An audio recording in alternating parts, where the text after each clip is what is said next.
Hi అండి, లావణ్యాస్ డైరీస్కి స్వాగతం. ముందుగా మీకు అందరికీ స్వాతంత్ర దినోత్సవ శుభాకాంక్షలు అండి. ఈరోజైతే నేను పొదుపు సంఘం మీటింగ్కి వెళ్ళానండి. నేనైతే 10 సంవత్సరాల నుండి పొదుపు సంఘాల్లో ఉంటున్నాను. ఇలా పొదుపు సంఘం ఎవ్రీ మంత్ 15వ తేదీ మీటింగ్ అయితే జరుపుకుంటామండి. అలా ఈరోజు ఆగస్టు 15 కావడం వల్ల, అంటే ప్రతి సంవత్సరం ఆగస్టు 15 రోజు అందరం మీటింగ్ జరుపుకొని ఇలా స్వాతంత్ర దినోత్సవాన్ని కొద్దిగా చిన్నగా సెలబ్రేట్ చేసుకుంటామండి. అయితే ఈసారి నాకు ఈ వీడియో మెమరీగా ఉండాలని నా యూట్యూబ్ ఛానల్లో దాచుకోవాలనుకుంటున్నాను. ఎందుకంటే వచ్చే సంవత్సరం నేను గ్రూప్లో ఉంటానో ఉండనో తెలియదండి. అందుకనేసి ఒక మెమరీ లాగా ఉంటుందని మీతో షేర్ చేసుకుంటే అలాగే ఈ ఛానల్లో ఉండిపోతుందని అనుకుంటున్నాను.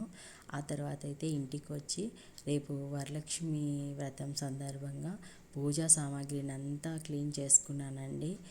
ఇల్లు శుభ్రం చేసుకొని ఇలా పూజా సామాగ్రిని అంతా ముందుగానే రెడీ చేసుకొని పెట్టుకున్నాను. ఎందుకంటే ఉదయాన్నే లేస్తే కొంచెం పని తొందరగా అవుతుందని. పొద్దున్నే నైవేద్యాలు చేసుకొని ఇది పూజ అంతా కంప్లీట్ చేసుకునేసరికి లేట్ కావద్దని.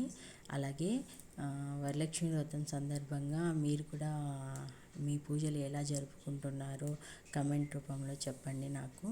అందరం అయితే రేపు ఒక పండగలాగానే చేసుకుంటాం కదండి. నాకైతే మా దేవుడి రూమ్లో ఇలా సంతోషిమాత, లలిత అమ్మవారు, శ్యామలాదేవి ముగ్గురు అమ్మలు ఉంటారండి. నాకైతే అమ్మని కొలవడం స్టార్ట్ చేసినప్పటి నుంచి నా జీవితంలో ఎన్నో అనుభూతులు అయితే చెందానండి. ఇలా అమ్మవార్లని నేను కొలుచుకుంటూ నాకు ఏ కష్టం వచ్చినా అమ్మవారితోనే చెప్పుకుంటూ చాలా అయితే నేను సర్వైవ్ అవ్వగలుగుతున్నానండి.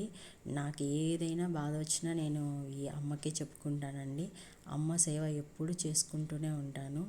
ఇలాగే అందరూ అమ్మను సేవించుకోవాలని ఈ శ్రావణ మాసంలో ఆ అమ్మవారి ఆశీస్సులు మనకందరికీ ఉండాలని కోరుకుంటున్నానండి.